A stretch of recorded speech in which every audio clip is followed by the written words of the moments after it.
When you're making your bouquet, it usually looks right. The flowers are beautiful, the colors work, everything seems to come together, and yet it doesn't fully settle. It's not that anything is clearly wrong, it's more like something feels slightly off, but you can't quite explain why. So you keep adjusting, turning it slightly, moving things around, not because you clearly see a problem, but because it doesn't feel fully resolved. And that feeling tends to stay throughout the process, because when you're working on it, you're mostly seeing the bouquet up close or in parts. But that's not how it will be seen on the day or in photos. Once the bouquet is seen as a part of the whole thing, the dress, the present, the distance, you're no longer judging individual details, you're seeing everything at once.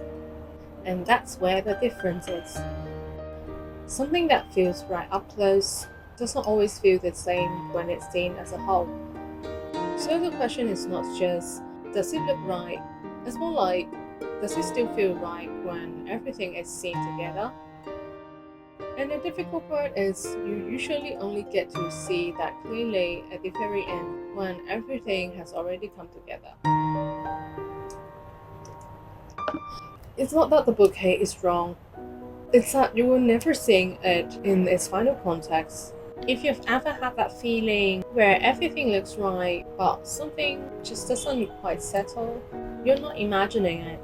In the next few videos, I will walk through specific things that create this feeling and what to start noticing instead.